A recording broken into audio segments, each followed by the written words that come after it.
Proverbs 29:18 says, "Where there is no vision, the people perish." As we look out across the landscape of churches in our nation today, we can see so many who've lost their vision, who once had a vision but no longer believe that vision or hold to that vision, or perhaps have changed that vision and they've been rendered anemic. They're no longer existing today. And so it's good for us to renew our vision and to understand what the vision is that God has for our church, so that we won't perish and that will prevent others from perishing as well. For those who are guests today, I'm sharing Vision 23. And it's a vision that I believe God has given to our church. And I've shared that vision with our staff and other leadership in our church. We've been working on something for several months now, and we're going to be presenting that to you today. I'll be sharing the platform with Mark Strickland, who I'll introduce in just a few moments. But it's a very exciting time in the life of our church. If you're a guest, this is a kind of a one-off Sunday. I'm in the book of 1 John and going through that in a series of messages. And I will be for the next several months, so come back next Sunday and you'll hear what we normally do. Because of the length of what we're going to be sharing, I asked Pastor Gabe if he would shorten the music set so that Mark and I would have more time to share with you because of the significance of what we'll be sharing and where we're headed as a church family. In a few moments, I'll get to Ephesians chapter 3, so you might be prepared for that, but it'll be quite a while before I get there. So I want to share several things with you, first of all, by way of introduction. Here's what I believe about us. I believe that we have the right vision. Our vision is to engage all people to experience Christ and to equip them for life. And at the heart of that vision statement is the gospel of Christ. We want people to come to know Christ, to experience Him in that way, but we also want them to grow in their faith, to become committed followers of Christ and learning what it means to live life according to God's way. That means that we experience abundant life, a full life, the life that God has for you. And we do that based upon the gospel of Jesus Christ. I also believe that what I believe about us is that we have the right staff. We're very blessed to have a long tenured staff for the most part, and very excited. You know, these people make me look good. I may not be good, but they make me look good, and I'm very happy to have them around me. They give great wisdom and discernment into the direction of our church. So I'm very grateful for them, about the leadership of our church, our lay leadership, and how they do the same thing as well and help us. In fact, concerning staff, we just found out recently that our student pastor, Evan Morris, and his wife, Savannah, will be moving here in mid-February. February 19th will be his first Sunday, so our staff will be complete, and very excited about our future with him. I'm also very excited about, or I believe what is good about us is that about our growth. We've grown numerically, but I also believe we've grown deeper and we've grown stronger as a church. And one example of that is in our giving. During the month of December, our requirement was $184,000. You gave $462,000 toward our budget, just under $500,000 for our budget. That's a world record for us. In fact, the year-to-date giving through 2022 was a world record, and we've seen that same thing happen for the last 10 or 12 years anyway, if not 15, that each year we're setting a trend, and we're seeing God being faithful. Even through COVID, we set record years in giving because you've been faithful to the vision that God has given this church, and I can't thank you enough. So many churches were hurting during that season, but we were able to continue the work, not just here, but all around the world in supporting our missionaries. Also, in designated giving, we gave another $96,000. That's money that's designated for missions or for something else in the life of our church. Our year-to-date designated giving was over $272,000. So when you add all that up, this church gave $2,833,000 this past year to the Lord's work. And that's an amazing amount of money for our size of church, and that God has been so faithful through you, and I commend you for that. What I believe about us is that we're a happy church. If you're a guest, You're not coming to a divided church, a church that is fighting over things. You're coming to a happy church, a positive spirit. Nobody has an agenda here. The staff or our lay leadership team, it's just a great time, a great season in the life of us, and has been for many years. And how grateful we are. We can never take that for granted. So what I believe about us is that we're positioned for the next step that God has for our church. But here's what I'm excited about. I'm excited about our future. But in order to understand our future, you need to understand our past. In 1998, we relocated to this church. But when this church began in 1959, the year I was born, the church consisted of 27 people. That's it. And several of those families believed that they needed to build a facility, and so they mortgaged their homes in order to build the first facility on Linwood and Randall by Alma Schroeder Elementary School. And we were there for many, many years until 1998. And God did an amazing thing. We were in a season where we had 3 morning services. We had 3 life group hours. We didn't have any other staff besides me, and we had a need for worship leaders. We had 3 services. So we asked 3 different laymen. I wasn't going to do it. They went and had 3 different laymen, and each of them gave up their time and energy in order to lead worship on Sunday mornings. We had to rent out Alma Schroeder Elementary School. We put all of our students and singles there. We only had 25 paved parking spaces at the time, and that was for those who had disabilities and for guests. We had people parking on the streets, in yards. We didn't tell them that we were doing that, but we had people everywhere, and we had a bus that we rented going back and forth between the church and the school, moving people, and it was a crazy time. It was literally a 3-ring circus. We had a baptistry there where I had to pull down an attic staircase in order to get up on the men's side. And the heating element worked about every other Sunday in that church. I remember one Sunday, it was in between services, and I was rushed. I was running late, talking to people, and I ran up the staircase as fast as I could. And right before I got to the top, I slipped, and my shins hit every one of those rungs on the way down. I left blood in that church over there. I'm telling you, it was a crazy time, but God moved in His people. We were a smaller church, and this project was a $4 million project, which was a lot of money in those days. But God moved in the hearts of our people, and they believed that one day God would do something significant on this piece of property. And God graciously allowed us to purchase this property. There's a long story to that, but God was faithful to us. And the perfect location, I mean, think of where this church could have been located, and here's where we are, on a major thoroughfare going through our city. It was an exciting time, and God was faithful then. You know, when we remodeled this worship center, we took out all the flooring. And in that day, we were getting ready to put the flooring down, and I told the contractor, I said, look, before you put that down, I'm going to have a special meeting of our church family.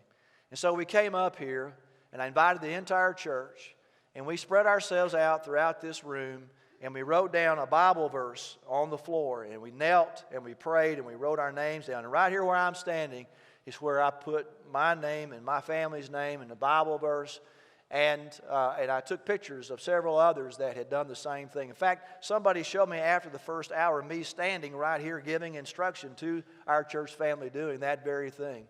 It was an amazing time, and we were dedicating ourselves and dedicating this building to God's glory, that He would use it to further His kingdom. And so a group of people back then, a generation, believed. They invested, they gave, they sacrificed for a future generation, our generation. And it's time for us to do it again. I'm excited about our future because of God's faithfulness in the past, and God will be faithful in our future. I'm also excited about reaching more people. There is a vast lostness in southeast Missouri. 2/3 of southeast Missouri does not go to church anywhere. They do not know Christ. And so we have a great opportunity, a great future to reach more people for Christ. I'm excited about discipling more people, children and students and adults. But did you know that we have absolutely no rooms to add one more adult life group class? That's why several years ago we started home life groups, because we knew this day was coming, and so we bought time.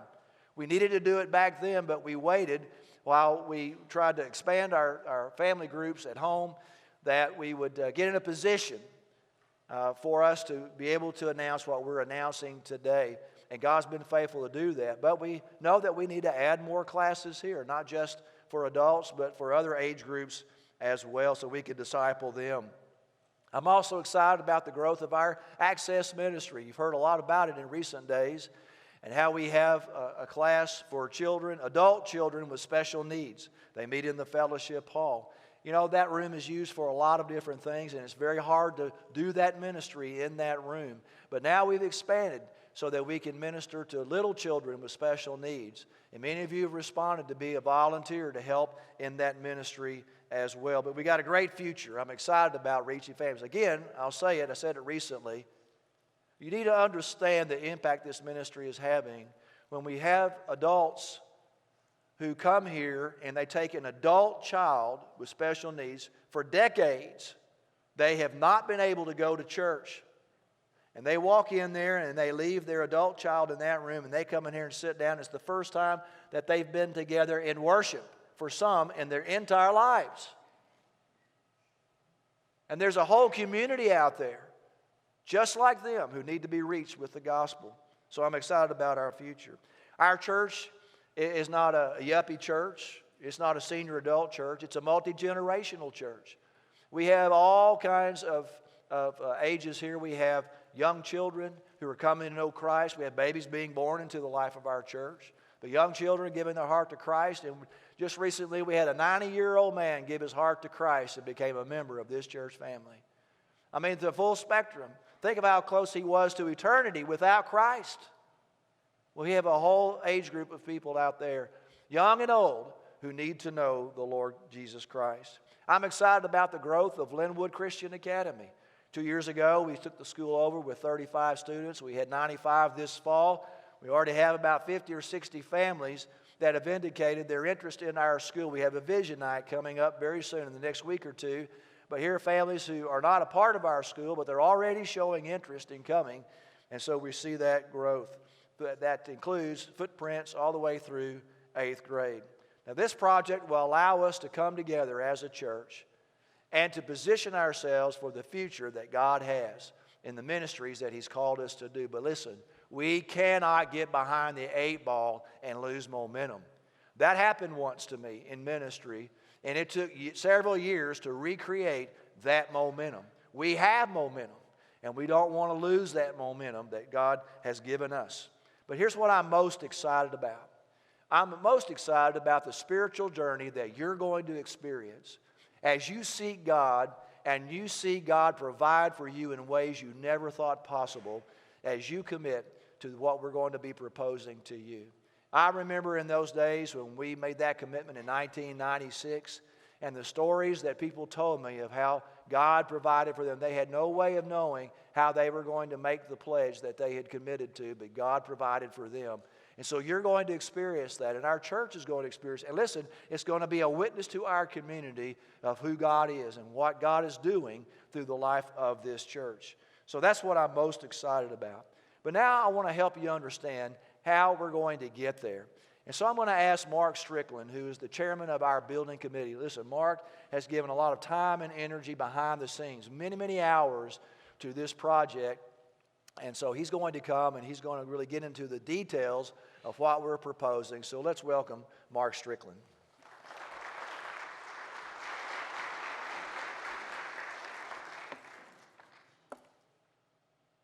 Good morning, church. It is exciting. It's an exciting time in Linwood, and we're excited to share with you what we're calling the Master Plan Phase 1. A year ago, the Deacon Council formed the building committee that consisted of Mike Boland, Debbie Childers, Steve Huggins, Mike Younger, myself, our ministerial staff, and then Lee Jecka, our building and grounds supervisor here at Linwood. And they charged us with the task of, with the immediate needs of looking at our fellowship hall, our growing access ministry, adult life group space, maybe a gym or a multi-purpose room, LCA needed more classrooms, they needed offices, we all needed storage here, and we needed an enlarged and a functional foyer.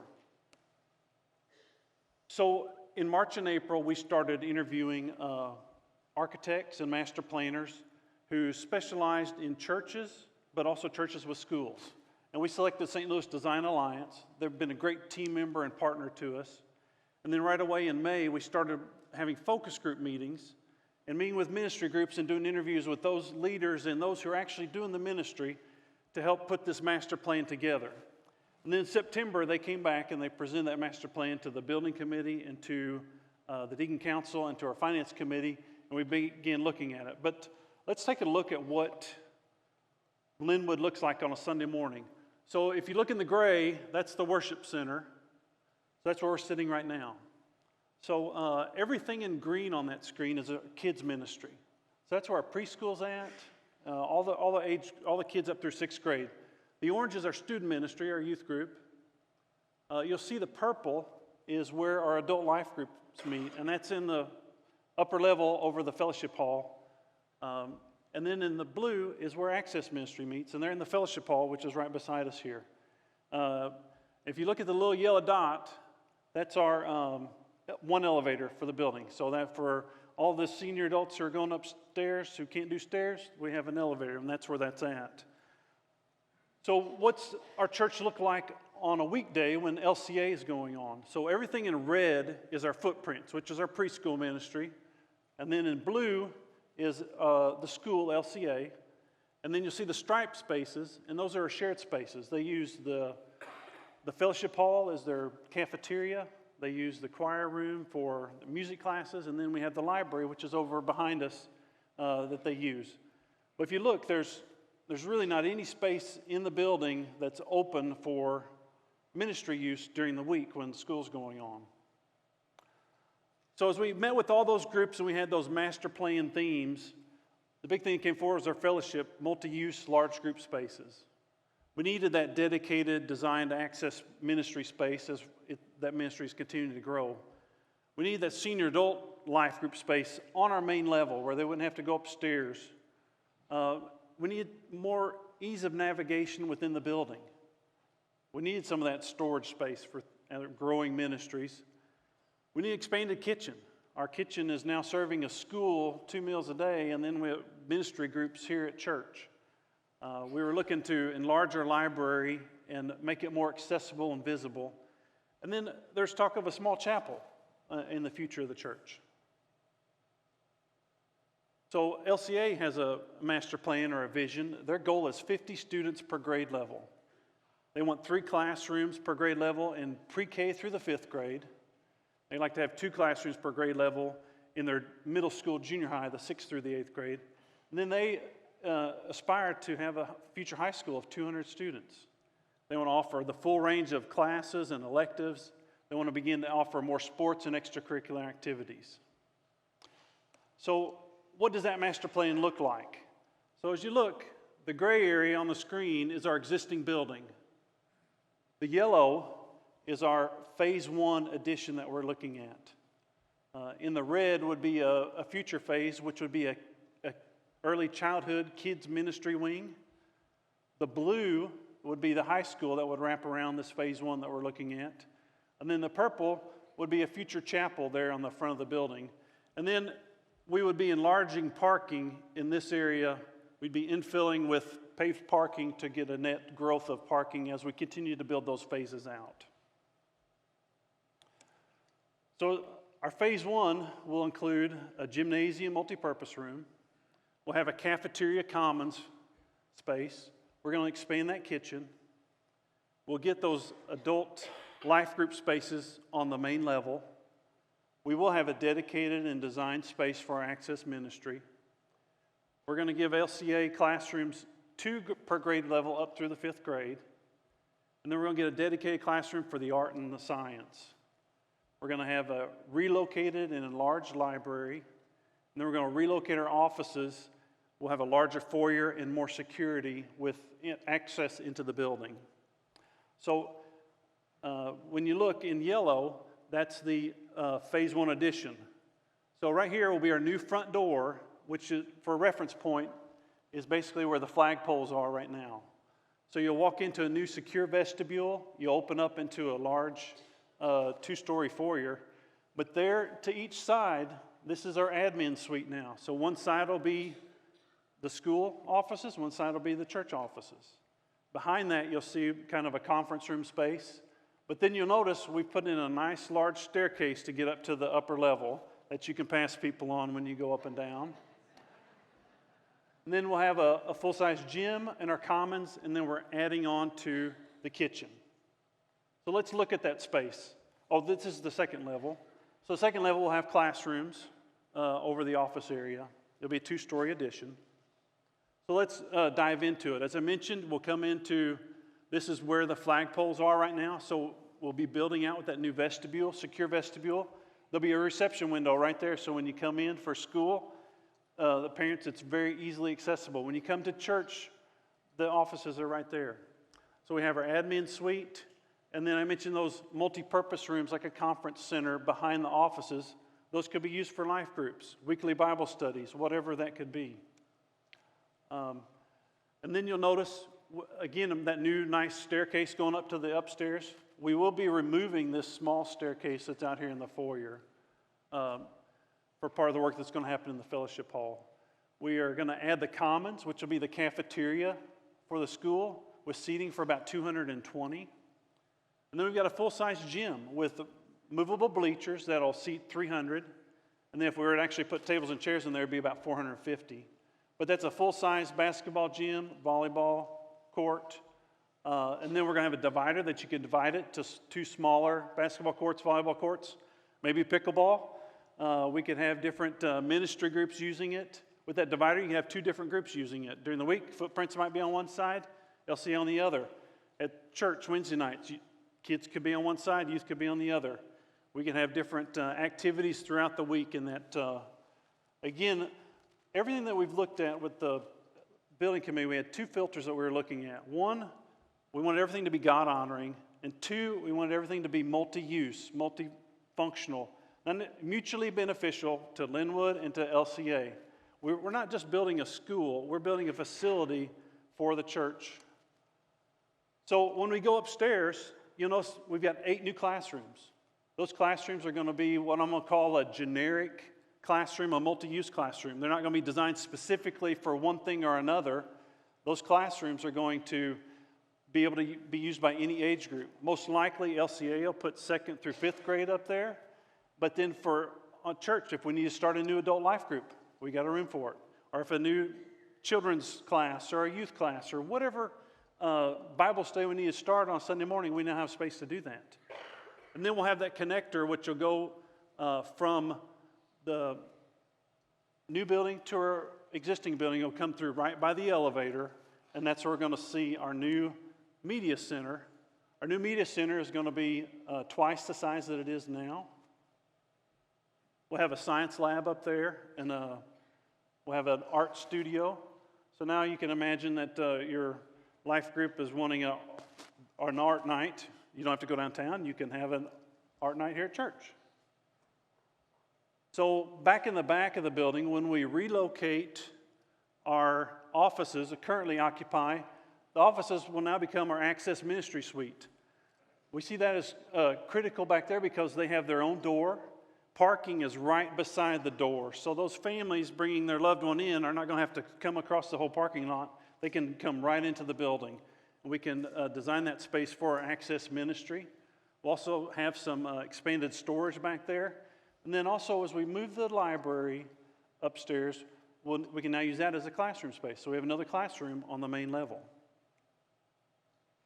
So upstairs in our youth ministry room, we will do an upgrade to that kitchen so that it could double as our life skills or home economics class for LCA, but it also enhance the opportunity for food at different events that are used in the youth or in the youth ministry room. And then you'll see we've most likely going to remove a wall between 2 classrooms and make a larger classroom space. So what's church going to look like on Sunday morning when we come in? As you'll see, you'll come in through this new front door into a two-story lobby. And right here you've got your offices, but everything in purple is now adult life group space on the main level. We had no adult life group space on the main level before this. All of the green is continued to be our kids ministry. We have access is back where the old office suite was. One thing I failed to mention earlier, so you look at the commons as going straight up and down. It's now a connected thoroughfare for the whole building, but when we add on to our kitchen, we're going to add on half as much of space as they currently have, and that kitchen is now going to have a serving window to the commons so they can serve the kids on one side, and we can have the fellowship hall could be used for a ministry event on the other side. And we'll reconfigure that with new walk-in refrigeration, new serving windows to both sides so they can serve two events at one time. Again, it goes back to multi-use. Everything here is going to be mutually beneficial. So we go up those stairs, and then we'll be upstairs. We have 8 classrooms that are not going to be designated. They could be used for whatever growth we have in the church for ministry needs. They'll be multi-purpose. Again, the green is our kids ministry, and the orange is our student ministry. And then we have the media center is right there in the center of the building. So if you remember back to the master plan, as we build on each end beyond this, right in the center is our art, science, and the library.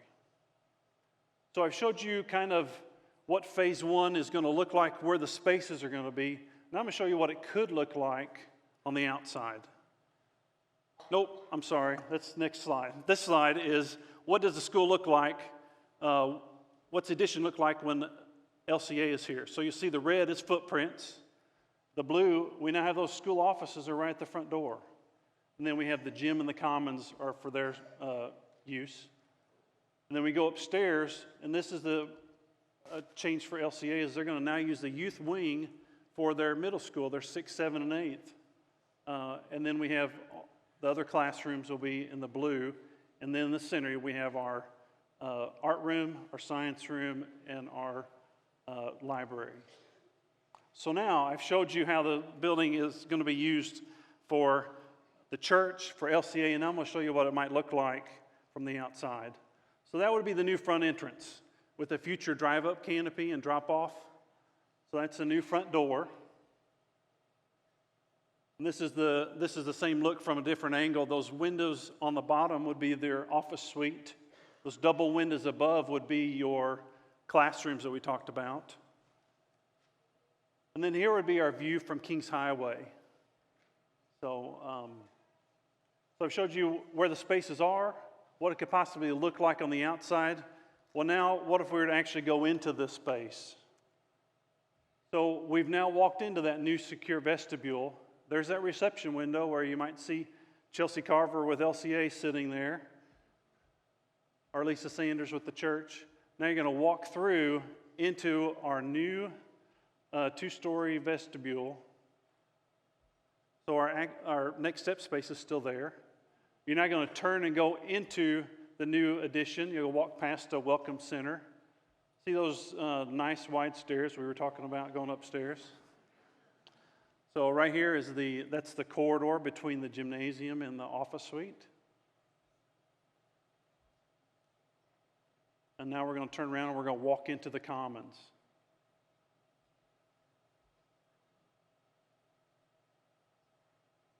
So the commons would be used for LCA for their cafeteria, seating about 220.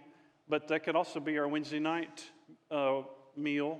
Could be overflow there. We're now walking from the commons into the gym. You'll see the gym there. We have movable seating on one side. Again, we're projecting 300 seats in the movable bleachers, about 450 if we were to set it up for tables and chairs. And so then you'll walk out the back side of the commons, or back side of the gym into the commons. When you walk into the commons, you'll notice those new serving windows from the kitchen to the commons for the school to use. And then those doors on the side are the doors that come right into our fellowship hall. So again, this is a gathering space. Those windows above is the connector link between the two buildings. So you can, as you walk across, you can look down into the commons. And so now we're going to walk out of the Commons back into the new addition and walk towards the worship center. So you see, as you walk into the Commons, you'll see the Next Step space is still there. You just walked past that Welcome Center. And now you're looking towards the doors of the worship center. As you look up, we're still keeping our main part of the lobby just like it is. We have that barrel ceiling there. And now you're looking back into that new expanded foyer entryway that we just added on. Thank you.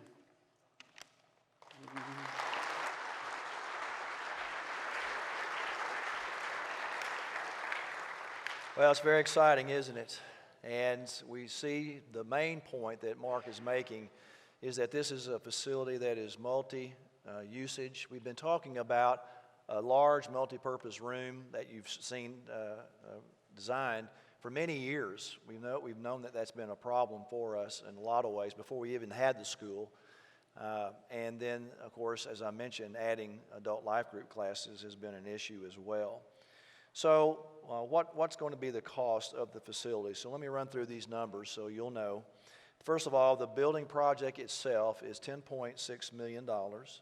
The fees for that will be $770,000 for a total of $11.3 million. Our goal, of course, would be to raise all of it, but in a practical sense, we've had a financial consultant that we've hired who's helping us and will help us with the capital campaign in the fall. But our goal is to raise $6 million, at least $6 million. So we're positioned so that we could borrow $5 million if necessary. Again, we don't want to do that, but I'm not concerned about the size of the project as much as I am the monthly debt service. And so we've spent a lot of time looking at that, and even now we're starting to position ourselves for when that would occur from a budget standpoint. And so, of course, we'll be praying about that. There'll be 2 years that we have to borrow a little bit more than $5 million while the pledges come in. And then once those pledges come in over that 3-year period, we'll refinance the long-term debt of $5 million. If we don't get the pledge money that we're asking for, then we're going to have to stop the project and see what we need to do. If we have to do any redesigning, then there'll be extra costs for that design fee, and we'll be prepared for that if necessary. But this is a joint recommendation that's coming from the Deacon Council, from the Building Committee, and from the Finance Committee. So what's the timeline? Well, we're going to do our due diligence. We're going to sharpen this project, and we're going to set a foundation so that we can have a successful campaign this fall. So these next 2 months, there's a lot of work that's going to be going on behind the scenes. And that means that on February 15th, on Wednesday night, we're going to have a business meeting where we're going to go into more detail about the building and about the finances and allow you time to ask questions about the project. And then on the 19th, the following Sunday, we need your vote as a church to move forward. And what that means, we're going to be voting in phases over this project over the next year. And so February 19th, we're asking you to vote to release $308,000 so that we can do 50% of the design work. The reason we need to do that is at that point, we'll get an estimator to give us an updated cost of the project so that if we need to make adjustments, we're able to before we complete the design work.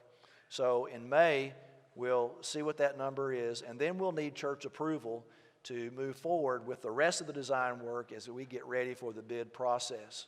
Then in the fall, in the month of October, we're going to have our capital campaign. I'll be doing a series of messages over 4 Sundays in October. You're going to be getting a lot of information. Our life groups will be involved in that process as well of sharing lessons with you. And then on the last Sunday of October, we're going to have our Commitment Sunday. And we're asking everybody to make a 3-year commitment, a 3-year pledge to the project. Is it important to have a pledge? It is for planning purposes. We have to know what God is going to provide through His people in order to know whether we move forward or not. And so you'll be praying about that. and seeking God about what that commitment would be. Okay, so back to the vote. We're going to be coming to the church and asking for the release of $308,000. We have cash on hand to do that. We won't have to borrow any money. In fact, we have more than that, more than enough to cover that cost. We're asking the church to approve the two firms who will do the design work, which is St. Louis Design Alliance, who's done the master plan, and Strickland Engineering. And we're also asking you to allow Mark to be the project manager or the owner's representative for the project. And so that will be in that vote as well. So I've mentioned kind of the timeline of where we're going. In November, then the church will vote to proceed with construction. We'll have all the data, all the information. We'll know what the bids are, and we're asking you, we'll vote on who has the bid and moving forward. Construction will take about 20 months, and we anticipate being in the new building in the summer of 2025. So again, I'm asking you to begin praying, planning, preparing for what God would have you give for this project. It's important to realize, though, that God's already at work. I talked about giving in December. We had somebody, I don't know who it was, give us a $60,000 check for this project. And we haven't even gone public. I mean, this was back in December. But yet God has moved in their heart and believe in the vision that God has for our church. But you need to realize that the building is only a means to a greater purpose and a greater vision. And I want to help you understand what that is. In Ephesians chapter 3, we find these words. I'm not going to preach a message today, but I want you to hear these words. Paul is praying for the church at Ephesus. He says, I pray that he may grant you, according to the riches of his glory, to be strengthened with power through his Spirit in the inner man, and that the Messiah may dwell in your hearts through faith. I pray that you, being rooted and firmly established in love, may be able to comprehend with all the saints what is the length and width, height, and depth of God's love, and to know the Messiah's love that surpasses knowledge, so you may be filled with the fullness of God. Now to him who is able to do above and beyond all that we ask or think, according to the power that works in you, to him be glory in the church and in Christ Jesus, notice, to all generations, forever and ever. Amen. I want future generations to experience, as Paul says, God's presence, God's power, and God's passion, his love. And I want to tell you a story of how that just happened. Back in October 31st, we had our trunk or treat event. And, of course, we had a lot of people here. Well, there was a young family who came, David and Candace, with their 5 children. And they came, first time they'd been on this property. Candace had a church background, David did not. David had not been in church. But they came for the kids, and they signed up to win the, the Switch, yeah, the video Switch game thing. You know, I don't know what it is. And so they won. So they called the church office, and Pastor Nick Dixon met them on a Sunday evening, and they met out in the foyer and explained it all to them and started asking questions. And David looks over in the fellowship hall, and he sees a group of people that are meeting there, and he said, what's going on in there? And they said, well, we're having our anniversary, 15th anniversary for Pastor Kevin and his wife Karen and their family. And he said, we have events on Sunday morning for families, for adults and for children. And then on Wednesday nights, we have a men's group and a women's group. The kids, they have groups for their ages.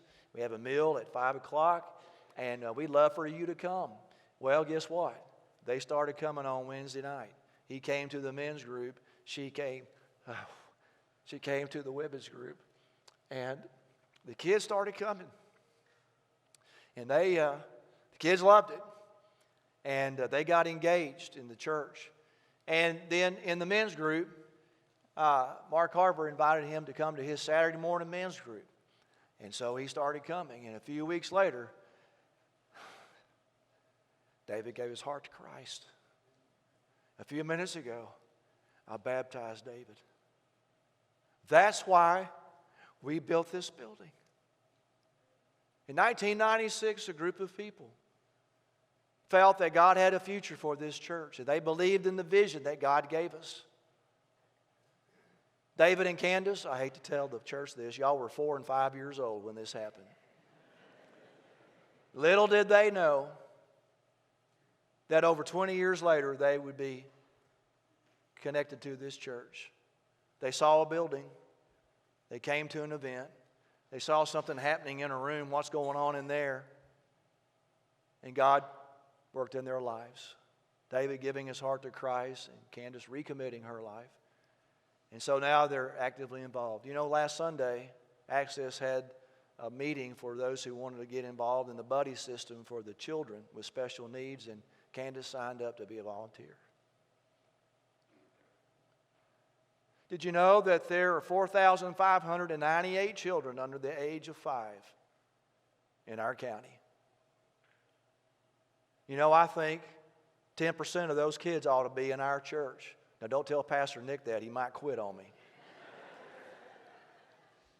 But 20 years from now, Pastor's going to be standing here, and he's going to be talking about a family who recently gave their heart to Christ. And they were 4 and 5 years of age, those adults, when a group just like this said, we believe in God's vision for this church. What's the alternative? Without a vision, the people will perish. Without a vision, the people will perish. It's an eternal perishment. So I pray that God's people will step up and that we'll follow God's vision. As best we know, this is what we believe it is. And I look forward to what God's going to do through you, His people. Let's bow our head and close our eyes. There might be somebody here today who would say, Pastor, I didn't come today to hear about a building.